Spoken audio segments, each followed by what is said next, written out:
first part, we will have we have a guest from Saskatchewan Polytechnic. He will be discussing more about what the school has to offer to all of you as international students. And on the second part, we have here Sir Apple that he will be discussing more about the study visa pathway. And after all the presentations, we will be proceeding in our Q&A session. Okay, so if you guys have any questions in the middle of their presentations, feel free to enter sa ating Q&A box below or sa ating comment section sa ating Facebook Live para at least ma-address natin siya later on in our Q&A session. Okay? And of course, to start, I would like to introduce our special guest this morning. We have here the Regional Manager for Philippines of Saskatchewan Polytechnic. Please welcome Mr. Mark Felipe. Hi, Sir Mark. How are you po? Hi, good morning, Tin, and good morning, Apple. Morning, Sir Mark. Hopefully you both are all well. Yes, I'm okay naman. Medyo payat lang ng konti, pero okay pa rin naman. Yes. Okay, so again, thank you po ulit for inviting our school, Saskatchewan Polytechnic, to give information to your clients. Okay, so let me start. So again, my name is Mark Felipe, and I'm the Regional Manager for Saskatchewan Polytechnic for the Philippines. So as Tin mentioned, guys, if you have any question earlier, if you have any question later, rather, just feel free to type it in, all the questions chat box. Okay, so I'll start my presentation now. Tin, can you help me to share my screen? Okay, sir. Just wait for a minute. I'll just Okay, thank you. Okay, can you try, sir, if okay na po? Yes, perfect. Okay, thanks, Tin. And okay, there. Okay, so good morning again, guys. So again, it's for Saskatchewan. This session is for Saskatchewan Polytechnic, and I'll give you some insights about our province and also what would be or what are the benefits that you can get if you would be studying sa school natin. Okay, so first thing first, if you don't have any idea where Saskatchewan province situated, so I'll show you the map of Canada. So as you can see on the picture, we are in between Alberta and Manitoba. So from that image, you already have an idea how's the weather in our province. And I'm telling you, malamig talaga siya for during winter time. Okay, so you really need to set your expectation before you go to our province. Okay, so now I think one of the biggest tip that I can provide to the student for aspiring students, if you are really planning to study in Canada, is to do your research. Like, what are the benefits that you will get sa province na pag-aaralan nyo, especially if you are really aiming for a better future in terms of permanent residency or whatnot. So with Saskatchewan province, we have tons of benefits that we can provide to all the international students. So I'll just gonna name few of them, so you'll have at least a idea of it. Okay, so one would be the affordable cost of living. Yes, as a Filipino, we are trying to look for a destination wherein we can maximize all our finances na kaya na hindi tayo maghihirap dun sa province na pupuntahan natin. So at least with Saskatchewan province, we are tagged to be as one of the low cost of living because of the lower tax, I would assume. And second would be the free health coverage. Imagine, guys, affordable na yung cost of living sa province natin. And for the health insurance, international student does not need to purchase their own health insurance because it's already covered by the government. So hindi siya kasama dun sa tuition nyo because it's not needed. Also, if you are bringing your whole family, they'll be covered by the free health insurance as well. Just to set your expectation or just to give you an idea how much is the insurance in Canada, normally would range about $75 up to $200 per month. So you just have to multiply it sa ilang years na i-stay nyo dyan, tsaka ilang heads yung kailangan nyo i-purchase ng health insurance. So I think this would be a very big savings to all the international students to have a free health insurance. And then jobs, definitely as a Filipino, ito yung nagiging concern natin. Are there any opportunities ba for the specific area or location? Well, I'm happy to inform you, in Saskatchewan province, we have plenty of jobs for international students. I just spoke to one of our students earlier. I had an interview and she told me that she have at least 2 to 3 jobs or part-time jobs while studying kasi ganun ka in dire need of manpower sa Saskatchewan. That's why we are really aggressively promoting our school and also our province to all the international students, especially for Filipinos. And then graduate retention program, this is one of the coolest incentive that we can get sa province itself, wherein after you finish your program, let's say you study mga 8 months to 1 year, you'll be getting a refund as much as 3,000 to 4,000 Canadian dollars. And for 2-year program, you'll get a refund of 6,000 to 4,000, 6,400 rather, refund from your tuition. So I think that's one of the good benefits or incentive that you'll be getting after you finish your program. And mind you guys, I think this is this GRP or graduate retention program is only offered in Saskatchewan province. Okay. And then lastly would be the permanent residency pathway. So if you are a type of Filipino student who are really aiming to become a permanent resident in Canada and you don't know where to start or hindi mo alam kung mahirap ba or whatnot, then go to Saskatchewan province and study at Saskatchewan Polytechnic so you'll have a easy pathway for migration. I'm not saying that it's automatically be given to our international student, but what I'm trying to say here is very attainable yung scores niya and mas mabilis siyang ma-PR. I mean, I have a lot of students who studied for a year and now they are enjoying their permanent residency in Saskatchewan. Okay, so basically those are some of the benefits that I can provide to you guys for now. And if you have any further questions, we can just discuss that after all the presentation has been presented. Okay, now let's talk about the school. If you don't have an idea about Saskatchewan Polytechnic, we are the only polytechnic in the province, and the capital of Saskatchewan would be Regina, which we have one of campus there. So the rest of the campuses we have are Saskatoon, Prince Albert, and Moose Jaw. Okay. And then for the next slide, I'm just going to show you a short video of our school so you'll have an idea kung ano ba itsura in Saskatchewan, may tao ba doon or wala. So ganun. Okay, so I'll just share the audio so you have better understanding. So there. If you're new to Sask Polytech or even to Saskatchewan, let me tell you a little bit about our locations. We have a campus in each of the 4 largest cities in the province. Our Saskatoon campus offers more than 50 programs, everything from business and culinary arts to veterinary technology and welding. Saskatoon is known as the Bridge City and has a population of about 250,000. Regina is almost about the same size and is the capital of the province. Here, our campus has 2 sites and about 30 programs that can prepare you for a satisfying career in nursing, health sciences, early childhood education, the industrial trades, and much more. Our Prince Albert campus, with its 2 buildings, serves as the hub of post-secondary education in north-central Saskatchewan. Here, in this city of 45,000, many students are drawn to our programs in natural resources, human services, and community safety. Moose Jaw is a city of about 33,000 that is rich in history and heritage. Popular programs at our Moose Jaw campus prepare students for careers in business, engineering technology, and professional cooking. Public transit serves all of our campuses, but if you're driving, you can park in one of our student lots using a day pass or a prepaid parking card. You can buy these cards at our campus bookstores. Finally, we offer many courses through online distance learning. Okay, so no matter where you are in the province, Sask Polytech has something for you. All of our campuses naman are nearby the street, so it's very convenient, I would say, for you to go to our campus, even without your private transportation. No? Pero again, during winter time, especially this season, no, you might want to consider your own vehicle once you arrive or once you already settled in Canada, because during winter time, it's kind of hard for us to go outside pag wala tayong sariling transportation.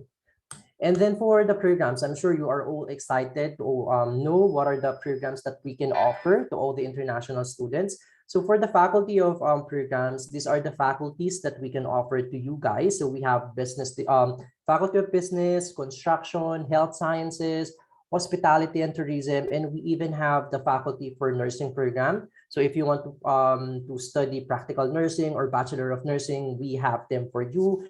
And the unique program that we can offer, or I would say ito yung tipong parang ito yung strong programs ng province itself, would be mining, energy, and manufacturing programs. Okay. Now for the specific programs that you are asking or looking for. So these are the programs that we are offering to international students. So as you would see, it's very, but based dun sa napansin ko sa mga Philippine market, no? So these programs are very in demand for the Filipino students, like yung early childhood, continuing care, practical nursing, and then project management, culinary, hospitality. So those sectors or those programs, we have them.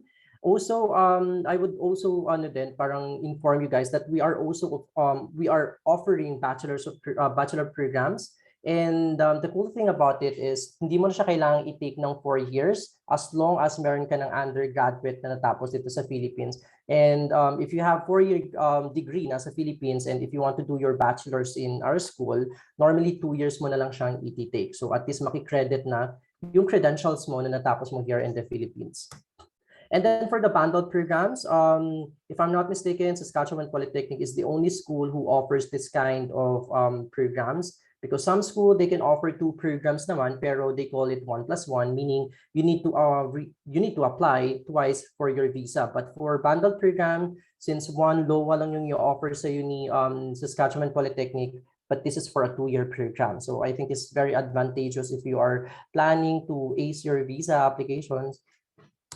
And then for the co-ops, for some of you, just to give you an insight about the co-op is a paid internship in Canada. So if you are in a tight budget, but you really want to study in Canada as an international student, then try to select a program that has a co-op or paid co-op, kasi it can definitely save your financial burden pag nasa Canada na kayo. Like for example, our business diploma is a 2-year program and it gives you the liberty to choose your own specialization. And the good thing about it is 1 year yung co-op niya. So meaning 1 year kang babayaran as an intern and the payment that you'll be getting is a regular employee na siya. And another benefit of the co-op is that if you obtain your co-op at least 6 months, then you are already obtained na yung Canadian work experience mo, wherein you can use that for your permanent residency application, because yung Canadian work experience is one of the requirements or vital requirements for your permanent residency application. So at least with Saskatchewan Polytechnic, while you are studying,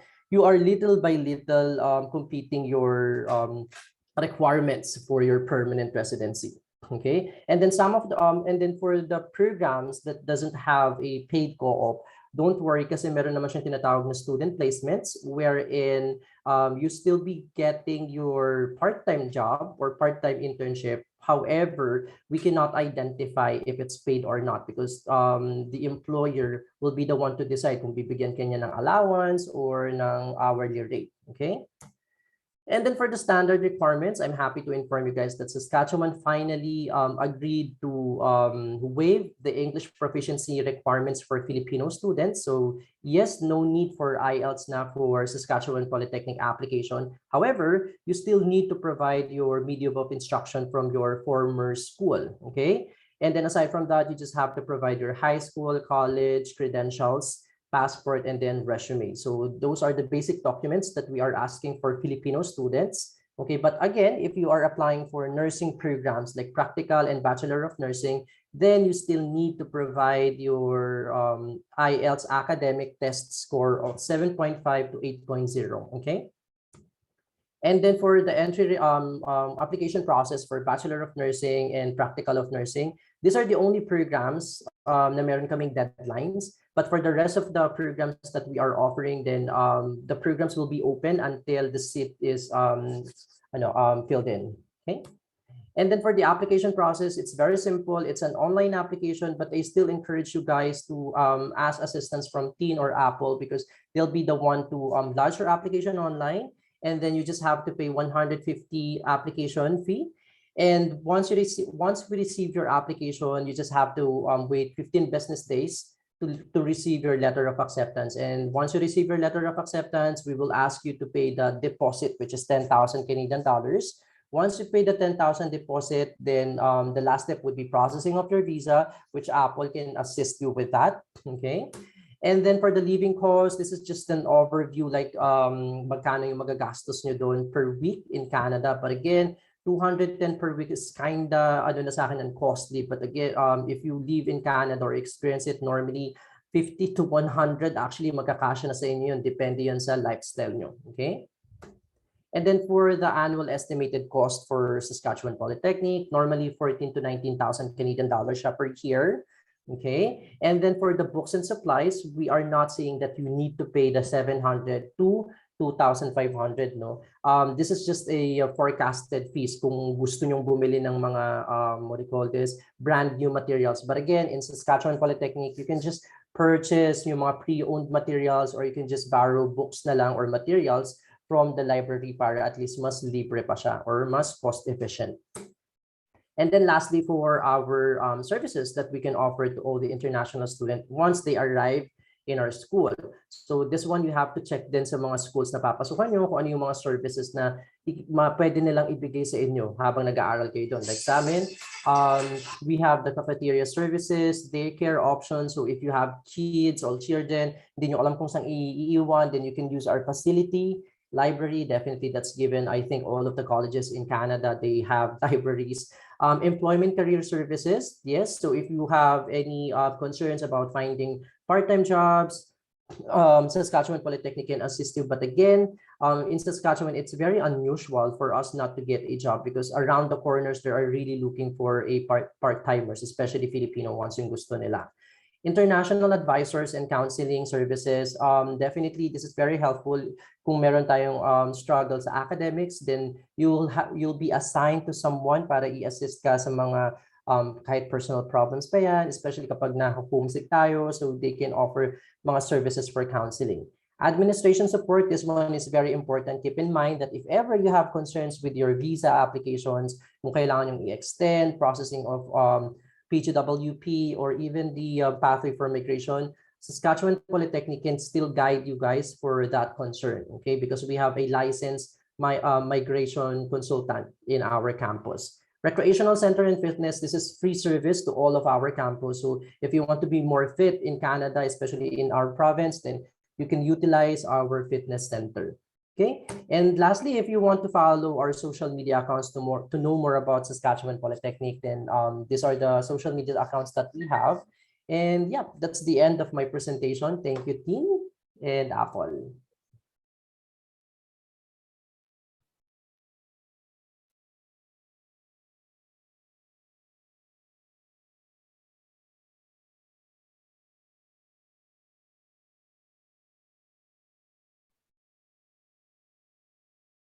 Thank you, Sir Mark. All right. So before we answer all your questions, let me just discuss a little bit about the student visa application process towards permanent residence.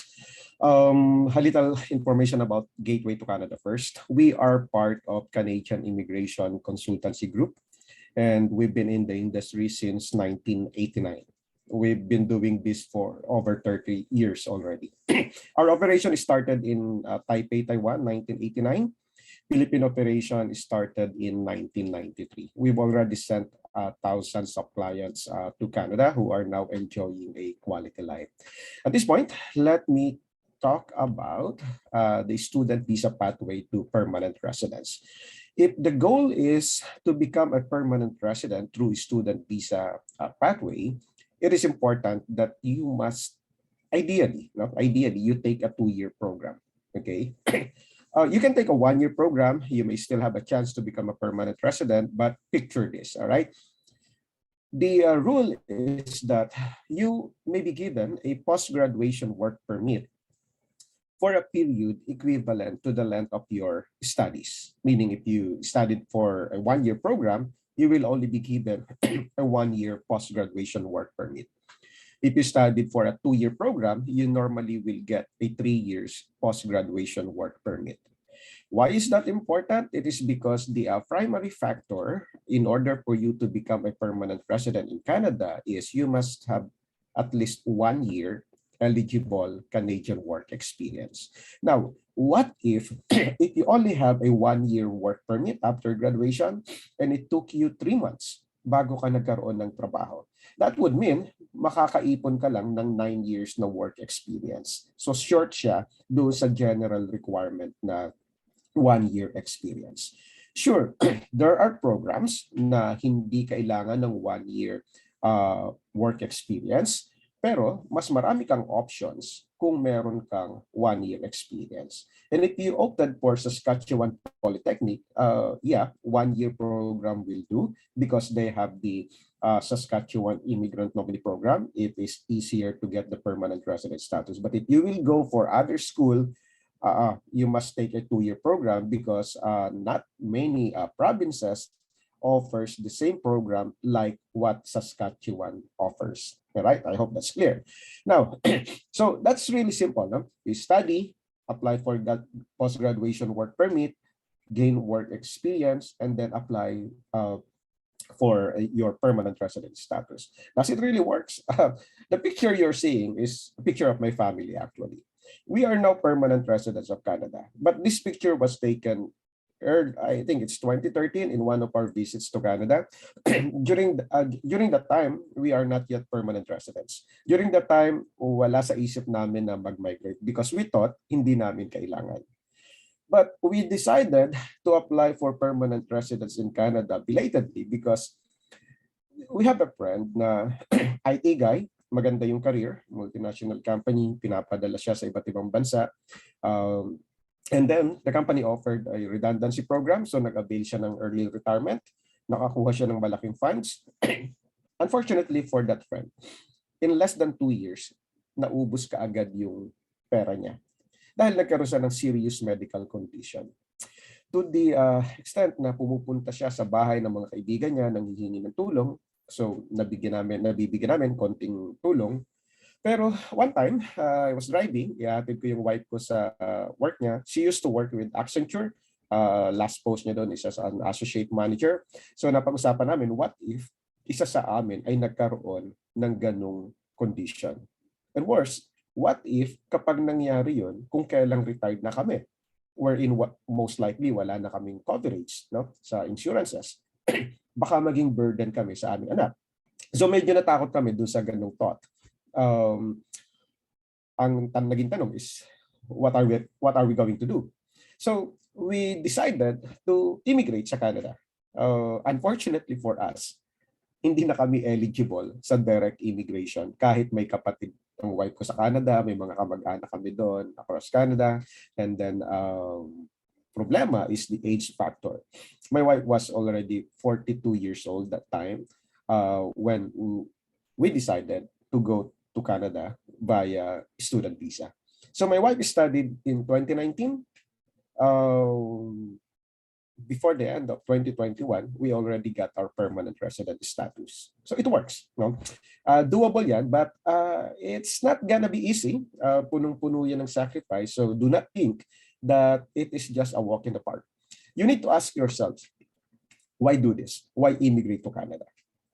If you are saying that you want to immigrate to Canada to give your family a quality life, so the question there is, what is stopping you? So bakit hindi nyo siya gawin? No? Again, mahalaga yung objective. Bakit nyo gustong maging permanent resident sa Canada? If you want to be in Canada this year, pwede pa po. No? Pwede kayong umabot sa September 22 intake. Let me explain further. No?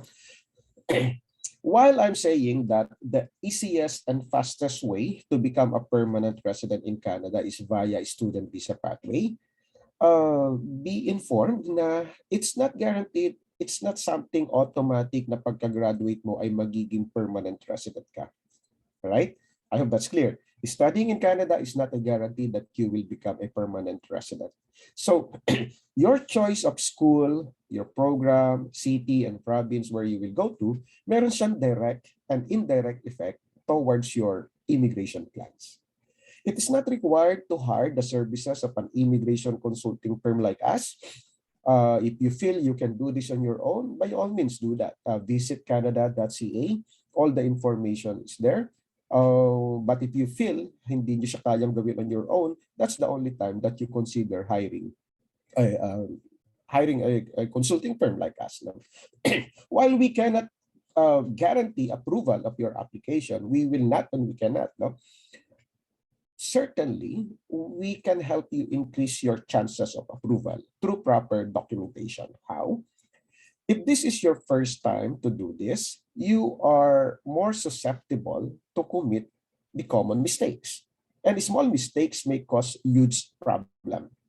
The advantage you have if you hire us is that yung mga common mistakes na pwede yung pagdaanan, because this will be your first time to do this, pinagdaanan na namin yan. We've been doing this for over 3 decades already, right? So, kaya namin kayong tulungan na pataasin yung chances ng approval through proper documentation. All right? So again, it's not guaranteed, it's not mandatory. Ang mahalaga is do your research, do your due diligence, check us out before you hire us. Visit our Facebook page, read the reviews, and from there, you may even contact our clients who left their reviews. Most of them are very responsive. So yeah, I hope that part is very clear. No? Kasi marami na gustong gawin to DIY, thinking that they will save more. Yes and no, no? But again, it's a matter of option. No? It's really up to you. How to qualify? No, madali lang mag-qualify for student visa. Right? Walang age limit. Meron kaming client, 51-year-old, na approve pa yung student visa. Walang age limit sa student visa application because education is supposedly a continuous process. So, ang mahirap lang is that if you are already 45 years old and up, limited na yung options mo para maging permanent resident. But doable pa rin. Meron pa rin mga programs na pwede kang mag-qualify. I'm telling this para inform ang inyong magiging decisions. Right? Ang pinakamahalagang requirement dito, palagay ko, yung financial requirements. I'll talk about that in a bit. Right? Grade 10 graduate ka. Well, for example, if your case is nakatapos ka ng high school, all curriculum, no? Hindi ka nag-college, nagtrabaho ka agad, tapos ngayon ay biglang gusto mong mag-aral sa Canada to upgrade your education credentials, pwede pa rin, no? May mga schools, and later we'll check with Saskatchewan Polytechnic if they accept high school graduates, all curriculum. But if not, there are other schools which may accept you. No, there are. I know for a fact that there are some schools that do. No, now for the processing time, kaya sinasabi kong abot pa kayo sa September 2022 is because the visa processing is only 2 to 3 months. The start of school is every September, January, and May. Ideally, the ideal month intake schedule is September. Medyo mahirap dumating sa Saskatchewan during winter time. Right? Sobrang lamig po sa Saskatchewan. No? Actually, anywhere in Canada, basta winter, talagang malamig naman. I'm saying na kung kaya niyong habulin yung September 2022, mas magandang time yan dahil meron pa kayong period of adjustment before kayo sumabak sa winter. Alright? Now, how much does it cost? How much do you need to prepare? Alright. One of the common reason of visa refusal pagdating sa student visa is the failure to convince the visa officer that you have the financial capacity. Kailangan mapatunayan mo, makonvince mo ang visa officer na may budget ka for at least 1 year to cover your 1-year tuition and 1-year living expenses. Tuition varies, no? Let's say on average of 15,000 Canadian dollars. Your living expenses, at least if you're single, is 10,000 Canadian dollars. These 10,000 Canadian dollars pretty much cover your accommodation, food, transportation, and other incidental expenses during your stay in Canada for 1 year.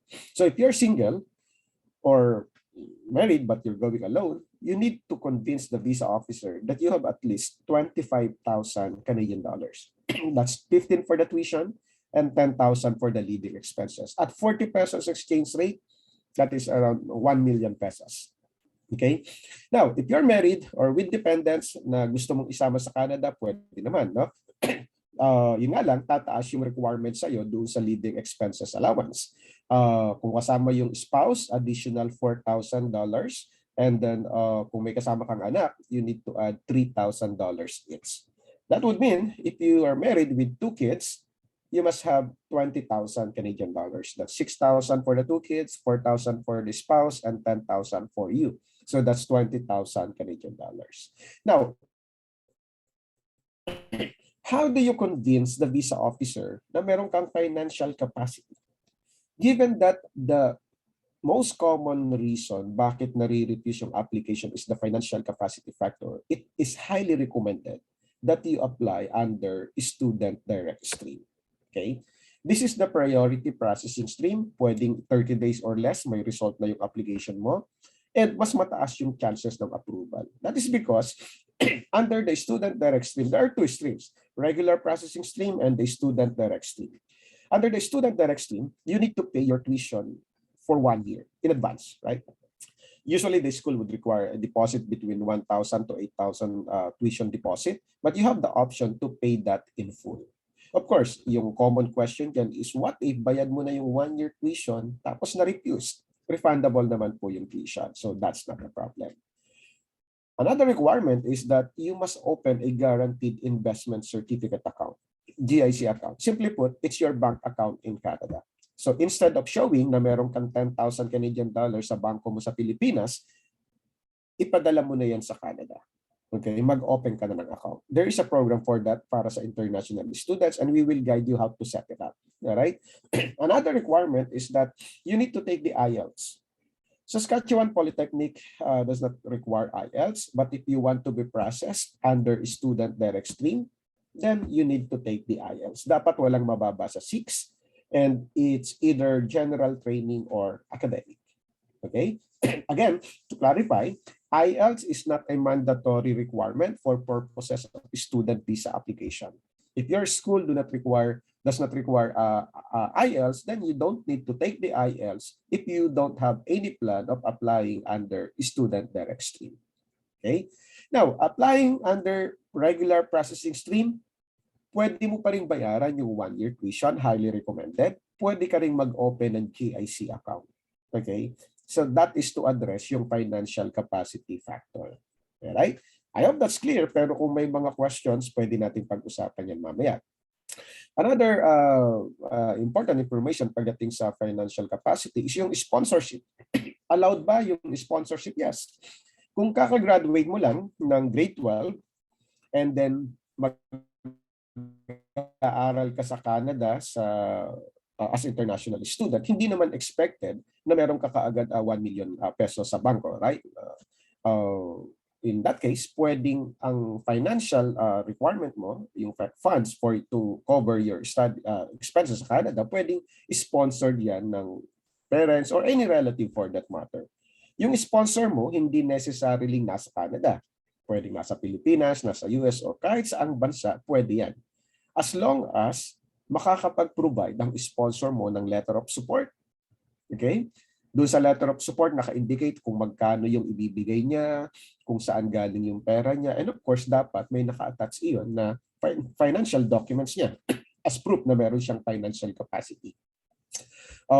Kung sasabihin ng sponsor na magbibigay siya ng $10,000, dapat yung pera niya sa bangko is more than $10,000, at least 20,000. Right? Kasi hindi ka panipaniwala na ang sponsor mo na may perang 10,000 sa bangko ay ibibigay ang buong 10,000 sa iyo. So hindi siya convincing, hindi siya kapanipaniwala talaga. We will guide you on how to document this, right? If you hire our services. Now, if you want to do this on your own, merong generic information on how to document your application doon sa official government website. If you hire us, we will give you a personalized checklist dependent doon sa circumstances mo. Alright? Okay, so nasa last part na ako ng slides. I'm just trying to, just want to show you, one of our clients who went through the student visa pathway who are now permanent residents of Canada. Si Miss Dana and Sir RJ, pareha silang registered nurse. Nag-aral si Miss Dana, pero naging permanent resident sila dahil sa kanyang spouse, dahil kay Sir RJ. Okay? Yun yung advantage kung may kasama kang spouse na merong open work permit. You can bring your family with you. Yung anak po ninyo na school age, as long as below 18-year-old at hindi pa-graduate ng grade 12, pwede nyo silang isama at makakapag-aral sila ng libre hanggang grade 12. Okay? After 18 months na nag-stay ang anak niyo sa Canada, makakatanggap na rin siya ng monthly allowance from the government through child tax benefits kahit hindi pa kayo permanent resident. Alright? Free yung education niya definitely hanggang grade 12. Ang daughter namin ay pumasok sa Canada after grade 10. So nag-grade 11 siya and grade 12. Nag-aaral siya sa Loyola Catholic School. Wala kaming binabayaran. Right? Pero kung dito sa Pilipinas, mag-aaral ka sa Catholic School, ito yung mga schools na may mahal yung tuition. But sa Canada, doon sa Ontario, specifically where my family is, wala kaming binabayaran sa tuition ng daughter who will be completing yung grade 12 niya this year. Right? So again, if you are seriously considering this and if you want to learn more about our services, all you need to do is really fill out yung sign-up form if you want to process your admission application sa Saskatchewan Polytechnic. Kahit hindi nyo kami i-hire for visa application, we provide free admission application assistance. Fill out nyo lang po yung form and then we will process your admission for you. We will guide you kung ano yung program na mas appropriate depended doon sa profile, circumstances, and career plans mo. We will guide you. No? Hindi yung basta nag-submit ka, isasubmit na namin yung application. Kasi ang goal natin dyan is mapa-approve yung application mo. Now, after this, kung may mga questions pa kayo, pahabol, you can always book an appointment and one of our case managers will be happy to address your concerns. That's the link where to book the appointment. So that concludes my presentation. I am now open to answer some questions, if any. Tin, do we have questions? Okay, hello. So far po, wala pa tayong questions sa ating Q&A box or sa, okay, wait. But to our attendees and sa viewers po natin, please enter your questions na po sa ating Q&A box below or doon sa ating comment section sa ating Facebook Live para at least ma-address po natin yun sa mga concerns niyo po. Okay.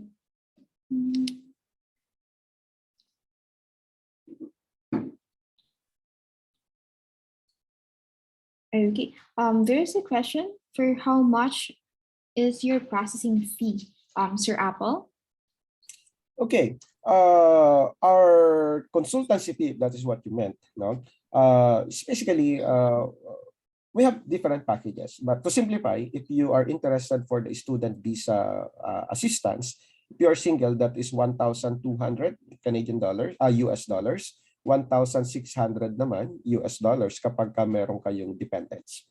And to get the detailed breakdown of expenses, okay, and instructions and how to make the payment, doon sa detailed breakdown of expenses, ipapadala namin sa inyo via email yung consultancy fee, visa fee, biometrics, medical, IELTS, and other related expenses. Ipapadala namin yan sa inyo via email. All you need to do is really fill out po yung form. No? Itong live.gatewaytocanada.com/admission, and then you will be receiving information that will help you make an informed decision.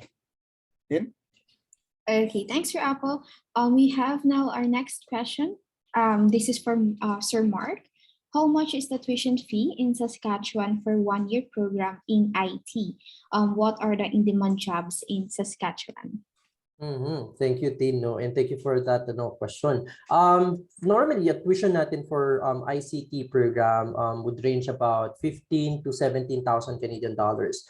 It's quite high compared dun sa mga hospitality and business programs natin because we have to understand na medyo yung mga facilities natin and also yung equipment for IT is medyo mas mahal ng konti kaya medyo mas pricey yung tuition for ICT. And for the in-demand jobs, in Canada, this is in general, not just in Saskatchewan Polytechnic or in Saskatchewan province. Sobrang in-demand yung programs ng mga ICT now that we have the pandemic. Most of the infrastructure or most of the offices are trying to parang strengthen their IT infrastructure. So sobrang hindi ka mawawalan ng trabaho once you are in the IT sector, especially kapag mga nasa cybersecurity programs ka. But again, hospitality sector and health sector is not really parang hindi siya nawawala sa job market. So kung nandun kayo sa mga industries na yon, then I would suppose or I would assume na hindi kayo talaga mawawalan ng trabaho. So those are the parang yun din yung mga insights na nakuha natin kasi sa mga current students, especially mga nasa hospitality sector. Masyadong maraming demand dyan, especially kapag magbubukas na yung tourism nila. So after all, but again in Saskatchewan Polytechnic naman, and since we are a technical school, I think whatever programs that you can take naman, sure you'll be getting a job kasi Saskatchewan Polytechnic won't create or won't establish a program kung hindi siya marketable sa province itself. Ganun kasi dinesign yung mga polytechnics. Unlike here in the Philippines, polytechnic is, by the way, para siyang mga TESDA in the Philippines, mga technical school. Kaya kung ano yung mga programs na ini-specialize ng mga technical schools, ito yung mga highly in-demand jobs doon sa province itself. Medyo mahaba din, sorry. Thank you. That's fine po, sir. That's actually true na kung ano yung mga programs talaga na ino-offer ng school is yun yung mga mostly kailangan noong province kasi they are in need sa tao talaga. Okay? There's a next question for Sir Apple.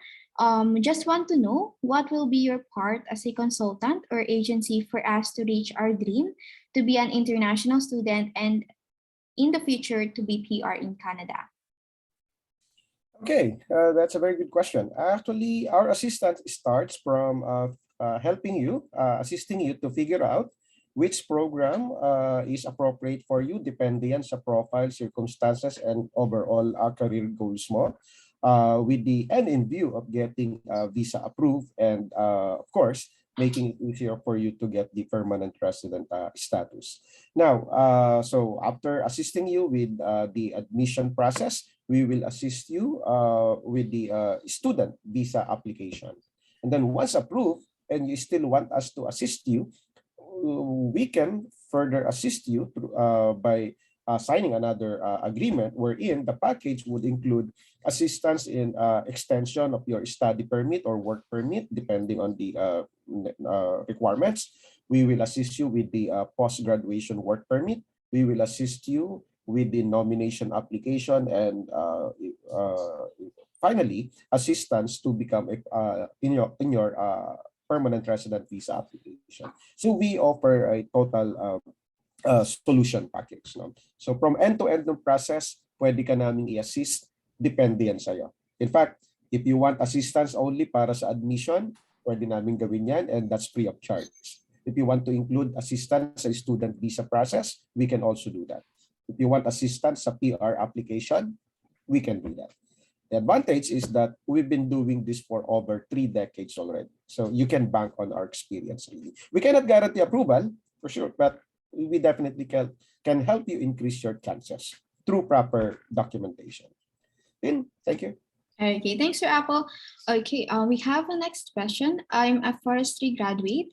What program po kaya ang pwede for me and mataas po ba ang chance na maka-work with that experience? Okay, to start po, yung for choosing a program, kahit ano actually pwede niyong kunin na program if mag-aaral kayo sa Canada. Either related yan sa inyong educational background or sa work experience or definitely na mag-shift kayo ng career. It will just fall down on how you plan to justify yung program na mapipili nyo. Okay? So if you're a forestry graduate and you want na inline pa rin doon sa iyong profession or doon sa iyong degree, yung kukunin mo, Sir Mark, do you have any suggestion or programs related doon sa kanyang degree? Actually, thank you, Notin. Sobrang natuwa ako din sa sinabi mo kasi I think the common mistakes that the student are now getting from other agency, is that kung ano yung minsan sinasabi kasi ng agency na parang kung ano yung program na natapos mo in the Philippines, kung ano yung work experience mo, dapat yun lang yung programs na pag-aralan mo sa Canada. Guys, it's not true, no? I even asked that sa immigration officer sa Canada and they told me, like you mentioned, Tino, na whatever programs that you can do, whatever programs that you can think in Canada, possible talaga yun. As long as logical yung kukunin mong programs and kaya mo siyang i-defend kung bakit ito yung i-take mong program. So anyway, with Saskatchewan Polytechnic, ganun yung policy na ginagawa namin. So we don't have any restrictions about the programs that you'll be taking. as long as you've met all the entry requirements for the programs that you are eyeing, even if you don't have connections on that. Pero kung nakita namin sa credentials mo na pwede naman, then we can do that. Sorry, ano nga ba yung programs na inano niya, Tin? Na tinatanong? Related po sa forestry, yung sa program na gusto niya po. Okay, well, definitely we don't have that kind of program, no, yung mga forestry. So, ang pwede lang nating i-recommend dyan is very, kumbaga parang quite similar, yung mga agriculture, yung mga ganun lang, or, syempre, never, ano pa parang tawag doon, yung business, hindi naman niya nawawala lagi. So, kung gusto mo lang magpalit ng konti, then we can still offer business. Pero for forestry, definitely Tin and Mr. Apple can provide you more school selections for that, because I know few schools who offer forestry, pero very ano lang yan, parang I would say hindi lahat ng school nag-o-offer ng forestry eh. Kahit naman dito sa Philippines, medyo ano lang, parang UPLB lang yata alam ko meron yan. Sige, salamat. Right. I just want to add something there. I mean, to illustrate further, this is a perfect example. We have a client, nasa Canada, PR na, medical technologist, registered medtech. Ang work experiences niya is of course a laboratory. Na-approve yung student visa niya. Ang program na kinuha niya is tourism and hospitality management. I mean, that's two poles apart, right? Medtech tapos tourism and hospitality management. So we guide our clients on how to justify, no, how to prepare yung statement of purpose or yung personal study plan. Sabi namin doon sa letter, mga meron words, no? Sabi namin, in the first place, hindi ko gustong maging medtech. Pinagbigyan ko lang yung parents ko who are both physicians. So pinakita namin yung proof na physicians yung parents niya. But what I really wanted to do is to manage our business. Meron silang resort.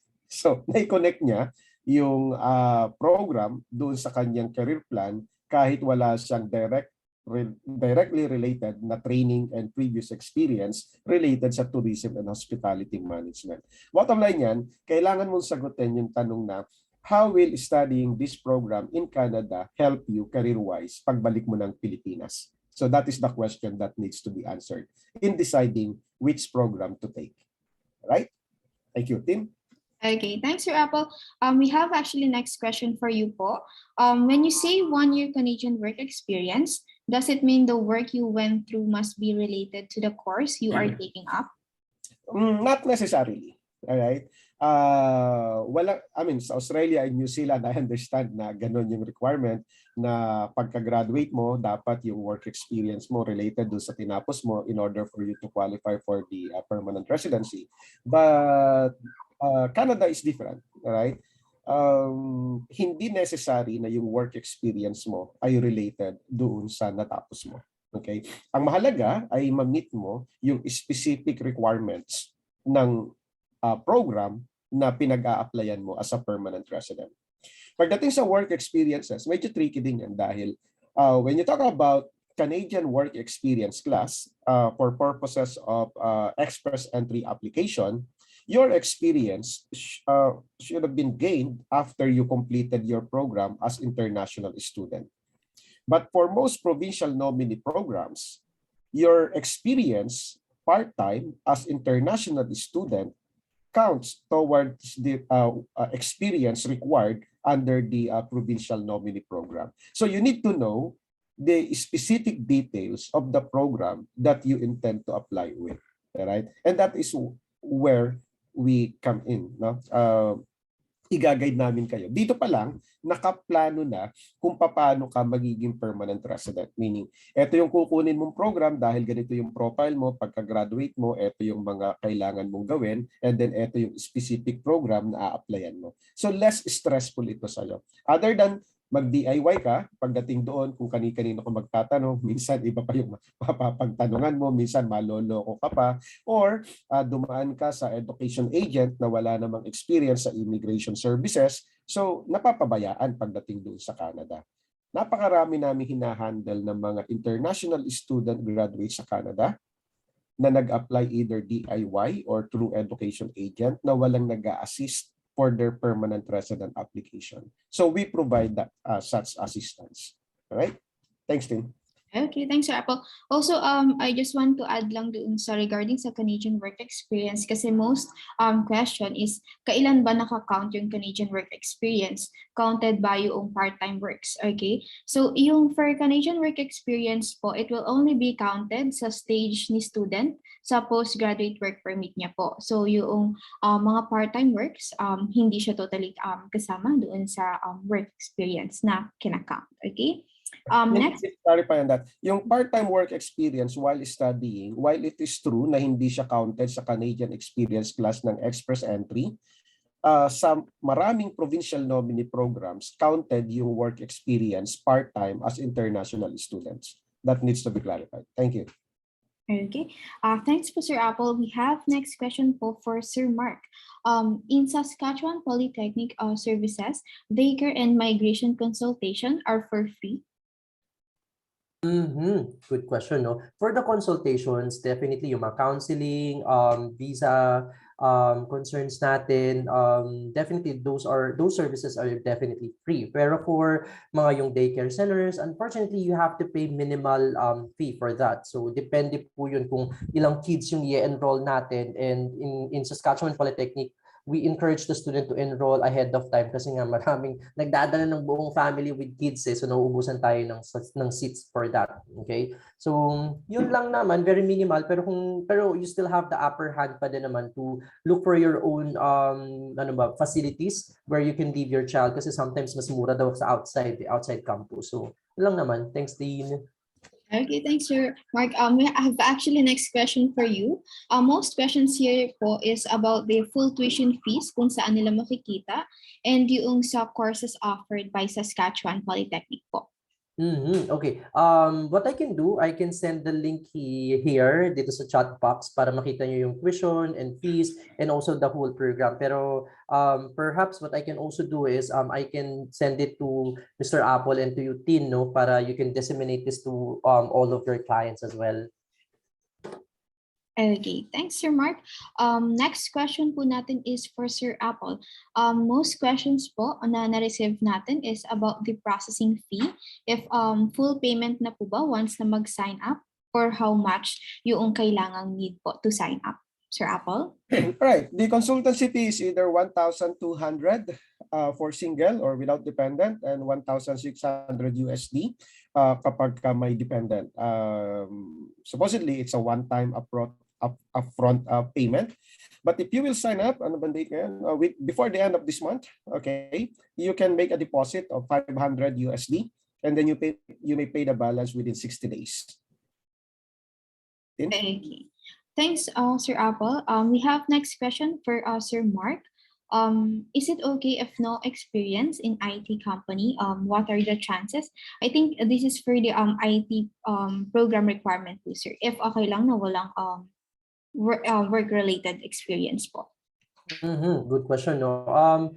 Actually, to some of our programs, no, as you mentioned nga ni Apple, it's a good example na parang talagang walang relationship yung natapos niya sa Philippines, pero yung pinaaral niya dun sa Canada is different. So in our school, yes, kahit wala kang work experience sa ICT department, as long as you've met our entry requirements for the admission, then we can definitely admit you as an international student. Kasi I think that's the essence of the school, to give you a great foundation in that sector, so that after you finish your program, you'll be equipped to have a full-time job to that to ICT. So yeah, basta to answer your question, yes, we can accept kahit wala kang work experience as long as you've met the entry requirement for a specific program.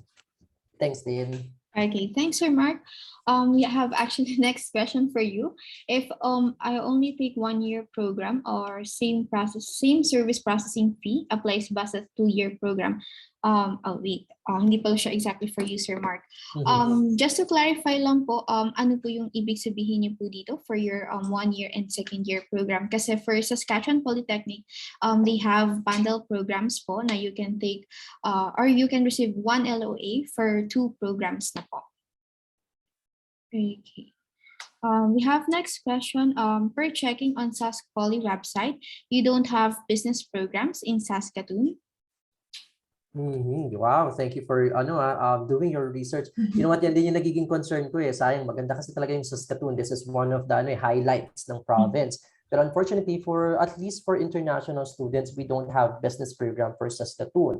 Available lang talaga siya for local students. So ang business programs natin are only available in either Moose Jaw, Regina, and Prince Albert. Imagine, naiwan sa Saskatoon. So yun siya. Pero if you still wanted to study in Saskatoon, then you might want to reconsider changing your program to the nearest possible. So yun siya. So yeah, thanks. Okay, thanks, Sir Mark. We have a next question for Sir Apple. Can someone living in Canada with PR visa can sponsor me? Okay, thanks, Tim. Pwede ba mag-sponsor yung PR visa holder na nasa Canada? Actually, ang main requirement to be an eligible sponsor is the financial capacity, regardless kung ano yung status mo sa kung saang bansa ka nando doon. But to answer your question, yes. Kung permanent resident sa Canada at may financial capacity, pwedeng-pwede po. Thank you. Okay, thanks, Sir Apple. Okay, we'll check if we have a few questions pa sa ating Facebook. Okay. Okay, Sir Mark, there is a question for you po here. Old curriculum and first sem lang po ang natapos. Pwede po ba ako mag-apply sa 1-year program or 2-year program, Sir Mark? Thank you. No, that's a very timely question. No, I think na-touch din yung kanina ni Apple. No, yes, Saskatchewan Polytechnic is still accepting yung mga year 10 graduates. Okay, and in your case kasi, since nakatapos ka na, tama ba? First year college natapos, no? Yes po. Okay, so we consider you as a year 11 students na. So definitely we can cater you. However, we can only provide limited programs to you kasi most of our programs, if I'm not mistaken, parang 90% of our programs, ang entry requirement niya or ang basic entry requirement niya is you must have a year 12 educational background. So since naka year 11 lang tayo, sobrang limited lang yung pwede nating i-offer na program sa iyo. But still, the answer is we can still accept you. We can still accept you either a 1-year program ba yan or 2-year program as long as kasama siya dun sa year 11 programs namin. So yeah. So if you are really interested, get in touch with Tin or Apple para at least they can assist you in finding the right programs to start your application. Okay, thanks, Sir Mark. We have a next question na almost related po doon. She's a college undergraduate, highest level is 2nd year in college for BS Hotel and Restaurant Management. Can she still qualify for a 2-year diploma? Yes, definitely. Since na-meet niya na yung year 12 educational background, most of our programs are now eligible for him or her. So kung nasa sector siya ng hospitality, if she or he wanted to pursue that career, then ang dami niyang options. Pwede siyang mag-hospitality management, culinary, food and nutrition, pwede din siya doon, and then recreational and tourism. So yun yung mga possible options for her. And I'm telling you, hospitality sector in Saskatchewan Polytechnic, sabi ng mga student ko kasi napunuan na talaga yung programs namin sobrang in demand to a point na 3 to 4 jobs yung trabaho nila in few restaurants. Okay, and yun din, to highlight din, some of our hospitality programs are almost full, especially the culinary. Culinary will be open in January 2023 pa, so matagal pa siya. Hospitality management is already closed, and I think ang option na lang natin is yung recreational and tourism management or yung food and nutrition. So we still have few seats for them. So yeah, sobrang in demand siya for Filipino market. Okay, thanks, Sir Mark. Next question for you po ulit. Where in Saskatchewan is the best location to study and live po? Well, if you live in Metro Manila, yung tipong sobrang busy area, then parang medyo hindi mahirap yung adjustment sa'yo, then go to Saskatoon Province and Regina kasi ito yung tipong sobrang matao, progressive. Pero kung gusto mo naman sobrang mga laid back, go to Prince Albert. So yun talaga siya. Okay? Medyo konti lang talaga din yung tao doon. Parang kung pag lumabas ka, ikaw lang din makikita mo minsan, especially kapag winter.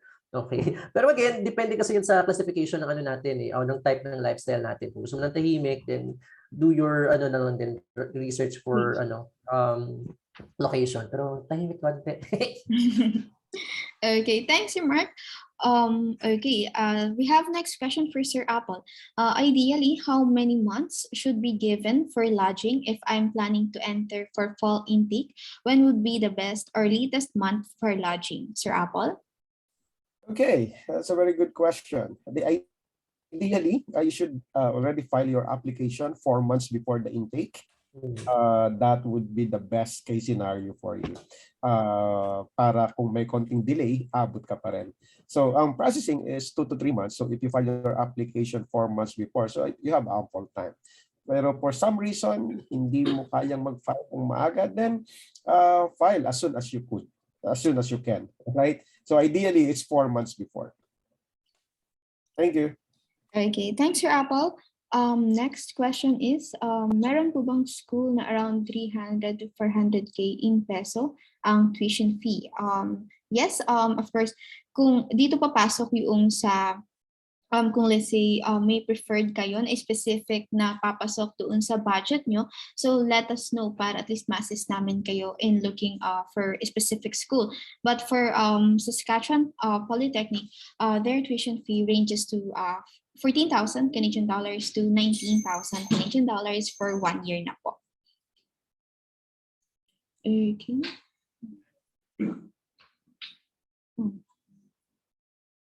Okay.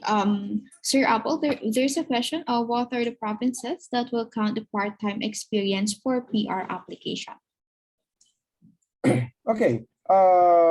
It's basically almost all provinces with provincial nominee programs. The work experience while studying counts for that purpose. So it's applicable for almost all provincial nominee programs.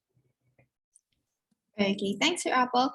We have the next question, Sir Apple. 2-year study program is same lang po ba ng service if ang kukunin lang niya is 1 year na study for our consulting fee? Okay. So regardless of the length of your program, the consultancy fee remains the same. Yes. Thank you, Tim. Okay, thanks, Sir Apple. Okay.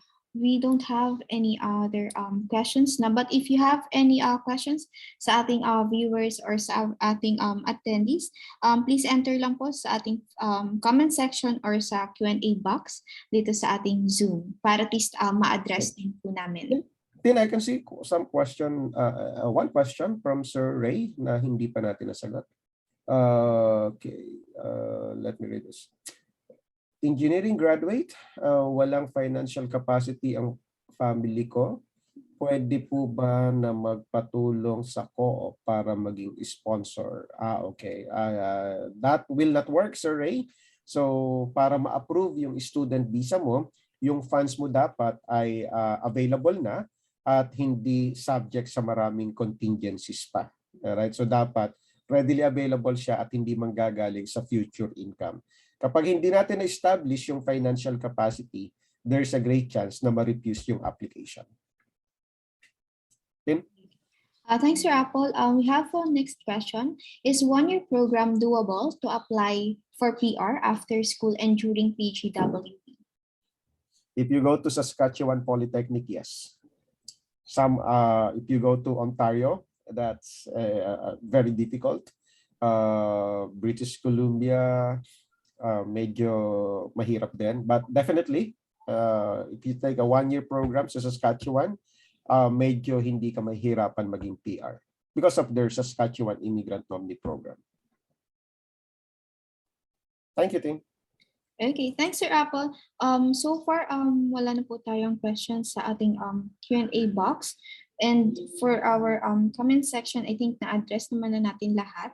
If may mga additional questions kayo or concerns, we still have ample of time pa naman to address yung mga questions nyo po. So feel free to enter lang po sa ating comment section or sa ating Q&A box. Okay, to Sir Mark, what course would you recommend that is close to business program?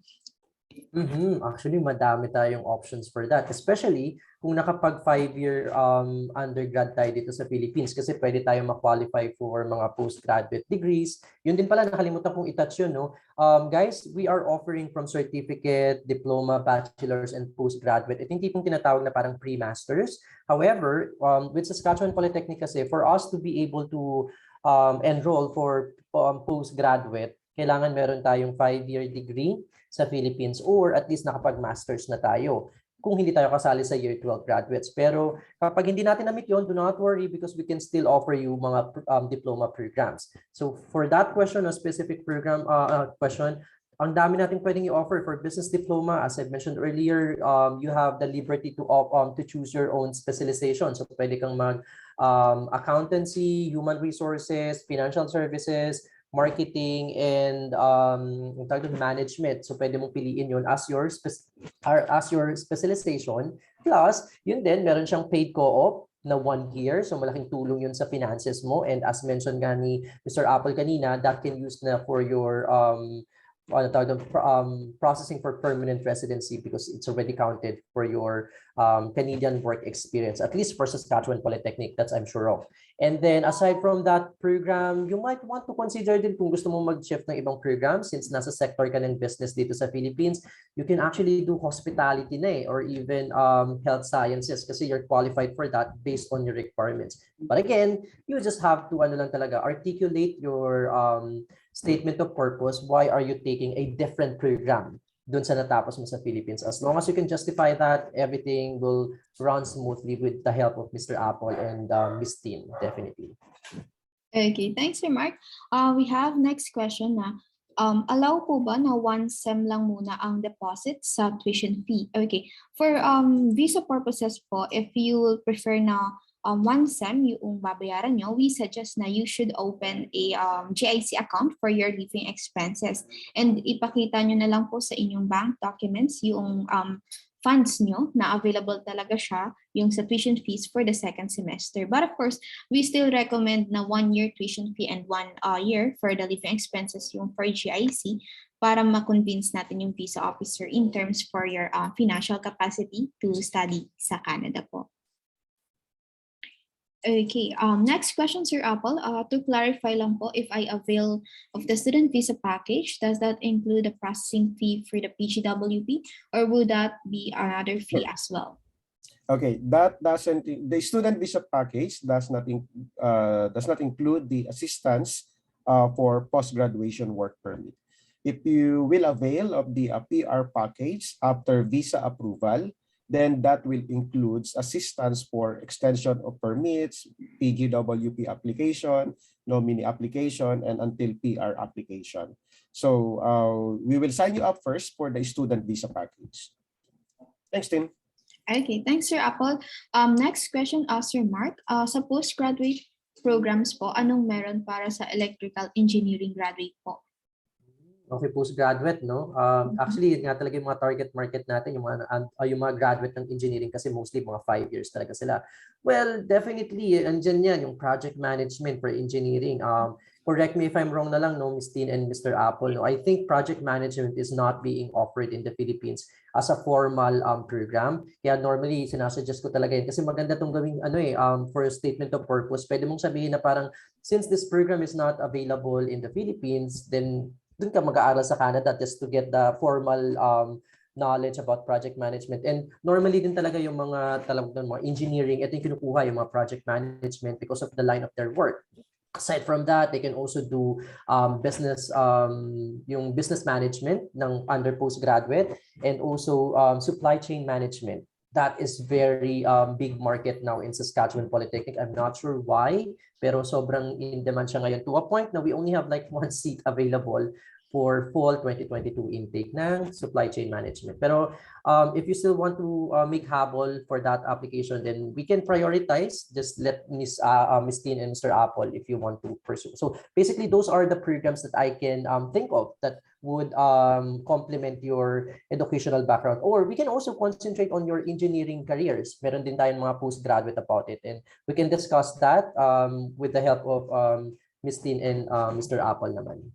Thank Okay. you. And also, they can take advantage yung sa bundle programs for business management or doon sa project management so that student can have straight na 2 years na duration ng studies nila in their one LOA po. Galing mo din, nakalimutan ko yun, ha? Good, good. Okay. Our next question po for Sir Mark, how much is the tuition fee for culinary and how long po yung duration ng program? Alam mo, ang mura lang ng culinary namin, akala mo nung kaya ko. Pero nasa ano lang siya, 14,500 per year. But unfortunately, if you want to take that program, you have to wait until 2023. Yun lang. Okay, thanks, Sir Mark. Also, there's a question. Are there any apartments po near sa Sask Poly in Prince Albert and Miss Joe for their accommodation po? Sorry, Tim. Medyo naghang ako. Ano yun? I'm sorry. For the apartments po near that's Prince Albert and Miss Joe for their accommodation po. Very timely question, no? For accommodation, unfortunately, guys, we don't have our own accommodation. Pero pag nasa Regina campus tayo, we can ask University of Regina, ganun sila ka-close, pwede tayong gumamit ng accommodation doon. Pero for some of the campuses, hindi na. Talagang kayo na yung maghahanap ng accommodation nyo if you want. Pero, syempre, us, like Gateway Canada, we can help you naman in finding accommodation. Even I can give you recommendation. And the good thing about is in Saskatchewan Polytechnic or Saskatchewan Province is marami kasing Filipino community doon. So pwede tayo humingi ng tulong sa kanila. Meron kaming community and we post kung ano yung mga available accommodation doon. Plus, mas mura kasing accommodation sa province namin kaya wala na kaming sariling accommodation. Normally, accommodation namin nagre-range na yan sa 400 to 1,000-ish. Ganun lang siya kamura compared to the bigger city. Pero again, you cannot compare it naman kasi nga bigger city yun. Kami parang mga ano pa lang talaga, parang regional city, regional destination kasi. Pero yeah, do not worry about your accommodation because we can totally assist you with that naman. Thanks, Okay, Tim. thanks, Sir Mark.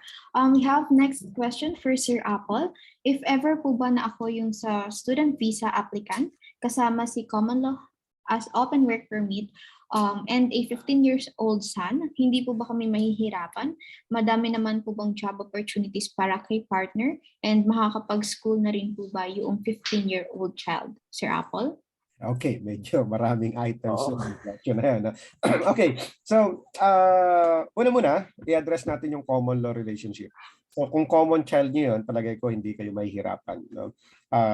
Kasi ang common law relationship is based on the premise that you've been living in together and for at least 1 year and continuing, and there exists emotional and financial interdependence. I mean, big words, ano? Pero kailangan lang natin mapatunayan dyan, hindi nyo ginagawa ito for the purpose of application lang, that the relationship is genuine. Kung may anak kayo together, then that's a plus point sa inyo.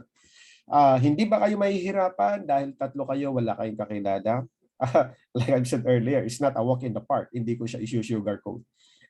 Kung dito, sanay kayo na may kasama sa bahay, minsan hanggang 2 pa. Sa Canada, that's a luxury. Right?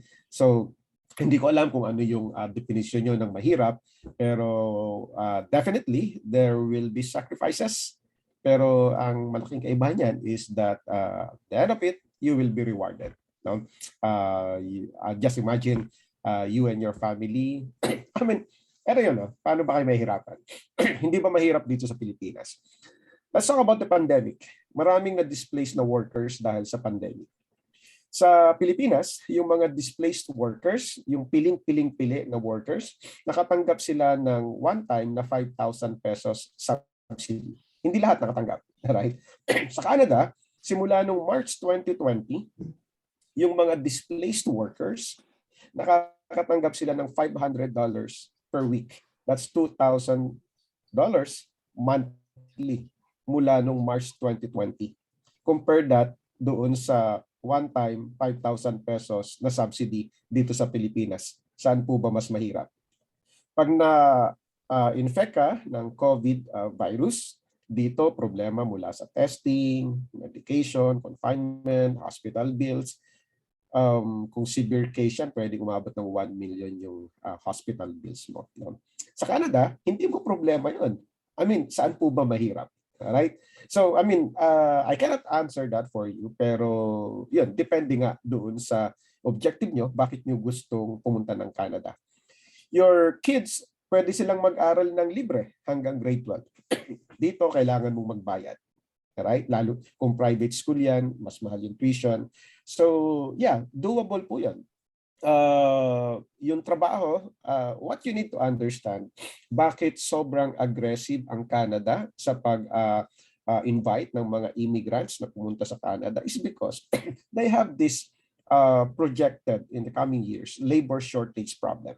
Okay? To address that, the only solution na kami lang naisip, I mean, the only solution that will work na mag-solve doon sa labor shortage problem caused by slow population growth, aging population, is to invite immigrants. For this year alone, ang target nila na papasukin ng new immigrants is 411,000 new immigrants. Ang project nila from 2021, 2022 to 2023 is 1.2 million new immigrants.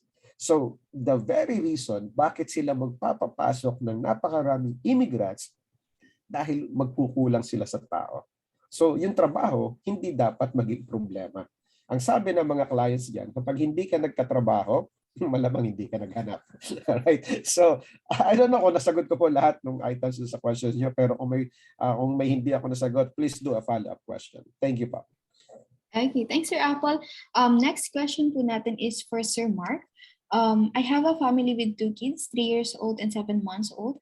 Mga magkano po kaya yung room na pwede i-rent and we can live in one room? I think, do you have any Facebook page or for Saskatchewan students, Sir Mark, that they can connect with para makita yung sa mga postings for their accommodation para at least malaman nila yung mga inclusions based doon sa kanilang needs and for per apartment and for the range ng fees po? Thank you, Tin. No, yes po, we have several pages for Saskatchewan. Honestly, hindi ako yung gumagawa na yung mga student gawa sila. Hindi ko rin alam anong trick nila sa buhay. Ina-add na lang ako. Pero yun, pwede po tayong mag-add doon, search it Saskatchewan. 2022, alam ko yun yung mga for Filipino students eh. And then for your answer naman po, you have 2 kids. Yes, definitely, pwede naman kayong tumira sa isang bahay na lang kung gusto nyo, kasi gano'n naman talaga tayong Filipino yan, basta may spasyo pa, siksikan tayo. Pero that's not the norm in Canada eh. When you rent a one room, hindi siya yung typical na kwarto lang talaga. So para pa rin siyang, imagine you live in a condo setup. So ganun po siya. And normally yung ganung setup would only cost you about 400 to 500. I can assure that kasi yung student ko, pinakita niya yung room, ganun siya. At malaki siya talaga. So kung ganun yung setup na gusto niyo po, then you can do so. Or kung gusto niyo naman, you can rent a apartment with 2 bedrooms and then so probably you can lease na lang yung ibang rooms pa na hindi niyo gagamitin. Or you can also rent din yung whole house which range from 800 to 1,000-ish. Ganun lang din naman siya ka-affordable. So depende po yun, kung ano po yung setup niya. Pero definitely you can live in just one roof if you want po. Thanks, Tin. Thanks, Sir Mark. May question lang po pa na isa for you. How about construction management? Is it in demand in Saskatoon?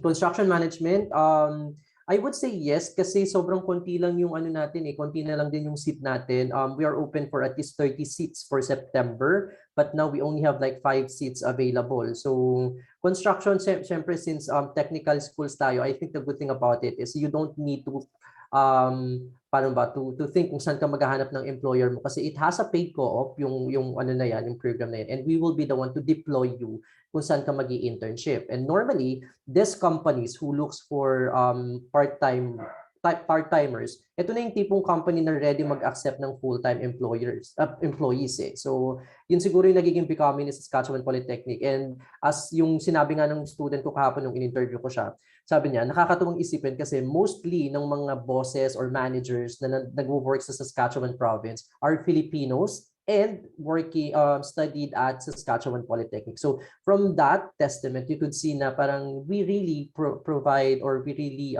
enhance leaders kapag in terms of our yung mga programs. So yun naman siya. So sabi nga ni Saskatchewan Polytechnic, you will be the tomorrow in the making. So we are true to that naman. Okay. Thanks, Sir Mark. We have actually next question for Sir Apple. How many years after gaining PR in Saskatchewan can transfer to other province? Sir Apple? Okay, that depends on which program nag-apply ng PR. If you were granted PR status via federal program, that is right now Canadian Experience Class via Express Entry, then you can transfer to any province anytime. So walang restrictions. Pero kung nag-apply ka ng permanent residence under the Saskatchewan Immigrant Nominee Program, this is tricky, no? When in applying for PR under Saskatchewan Immigrant Nominee Program, you are going to sign a declaration of your intention to stay in Saskatchewan permanently. And that is one of the bases why you will be granted PR helped by Saskatchewan province. Now, since you made that declaration, if after getting your PR, bigla kang lumipat ng province, technically that is a violation of the terms ng pagkakaroon mo ng PR, right? So, while hindi ka naman kaagad hahabulin ng Saskatchewan, that could be a problem by the time na nag-apply ka na ng citizenship. Or by the time na magre-renew ka ng PR card which is valid only for 5 years. Kasi titingnan kung nirespect mo yung terms and conditions, bakit ka nabigyan ng PR. So, kung plano mong lumipat ng ibang province, I would say to be on the safe side, lumipat ka kapag meron ka ng Canadian citizenship. Mga 3-4 years, you can get that. Pero yung immediately lilipat ka, ang dating kasi noon parang dinaya mo yung Saskatchewan province. Pwede, it may or may not be a problem, but if you are going to look at it, technically, may problem ka doon. Kung hahabulin ka, ang advice namin is wait until you get your citizenship. Mga 3 to 4 years after. I hope I was able to answer your question, but you may make a follow-up question kapag hindi malinaw yung sagot. Sir, pwede mong follow up? Sure. Sorry. Ano po ba yung definition natin when you say transfer province? Like for example, nakuha na natin yung PR for Saskatchewan kasi nga provincial nomination yung nakuha niya. Can the PR work in a different provinces or counted na yun as transferring of province? Yeah, pagka lumipat ka, nagtrabaho ka sa ibang province, ibig sabihin nun, hindi mo na-maintain yung residency mo sa Saskatchewan. Right? And again, that may or may not be a problem. Pero again, if you will analyze this, you made a declaration when you filed the application for permanent residence of your intention to reside permanently in Saskatchewan. Kaya lang, ano yan bangga siya doon sa mobility rights naman ng mga Canadians. Kasi under the mobility rights, sinasabi naman doon ay pwede kang you have the freedom to choose kung saan mo gustong mag-reside sa Canada. But I wouldn't risk it. Right? So, better wait na makuha mo na yung citizenship para wala ka ng pangamba. Meron kami naging na-monitor na ganyang problem sa Quebec naman. Nung nag-apply ng citizenship, dahil nakakuha siya ng PR through Quebec program, pero less than a month lang siya nag-stay, lumipat siya sa Alberta. So nagkaroon siya ng problem. Hindi ko na lang na subaybayan yung final decision. Pero na-question yung decision niya na lumipat siya sa Alberta immediately after getting the PR status. So if you want to, if you want to risk it, hindi ka naman immediately hahabulin. So possibly lang pwede kang magkaroon ng problem when you apply for citizenship or you try to renew your PR status. Baka ma-scrutinize lang. Alright? Thank you. Okay, Thank you, thanks, sir. Apple. Okay, we have next question. I'm a registered nurse, but currently not practicing. Full-time housewife. My common law partner is an officer on a cargo vessel or seafarer. Sino po yung advisable mag-apply for student permit and open work permit? So, I suggest na mag-book po kayo ng online appointment doon sa link na nakikita nyo on your screen. And then para malaman natin or ma-assess ng mga case managers natin kung sino yung suitable na maging principal applicant to study sa Canada po. And kung sino yung pwedeng offer open work permit. Okay. Okay. Okay. We have the next question. Kapag po ba nag-apply for student, pwede rin mag-work. International students are allowed to work part-time, maximum of 20 hours per week po. Okay. Okay. Okay, we have final question po. I think this is for Sir Apple. Do we have access to our GC Key account once we avail your services? Okay, the short answer is yes. We will allow you to link once we filed your application, and if you want to monitor your application instead of us, then we will allow you to link your application. You can create your GC Key account and link your application number. That is allowed. In that case, however, we will not be able to monitor your application. So once you receive the notification, the instruction from the visa office, let us know, and then we will assist you. If we have control with your application, then we will be able to monitor your application for you. All right? Okay, thanks, Sir Apple. So far, we've already addressed na yung sa mga questions. Actually, interesting questions for I today. like it. Ang dami. Okay. Although we still have time pa naman, if you have any questions sa ating mga attendees, let us know. Enter nyo lang sa Q&A box or sa ating comment section. But while we wait sa ating mga pahabol na questions, I would like to thank Sir Mark for accepting our invitation. Of course, do you have any final remarks for our attendees? Yes. First of all, no, sobrang ano talaga, parang grateful din pag na-invite nyo ako. So thank you, Mr. Apple and Ms. Dean, for always, promoting our school, Saskatchewan Polytechnic. And anyway, for those students naman who are, or aspiring students who are sticking by, thank you po for listening to our presentation, and hopefully you've learned something new. Okay, and again, if you are really planning to study in Canada, even if it's not for Saskatchewan Polytechnic, but as long as you have this burning passion to study, you have the finances, the capability, then go for it, because right now Canada is very welcoming for international students, especially for Filipinos.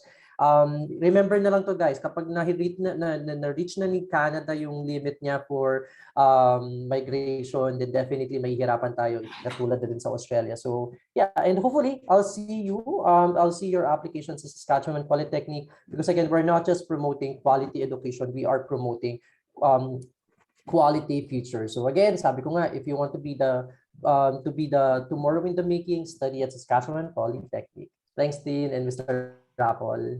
Thanks, Sir Mark. Okay. I guess wala na po tayong any pahabol na questions. Sir Apple, do you have any final remarks to end our webinar for today? Okay.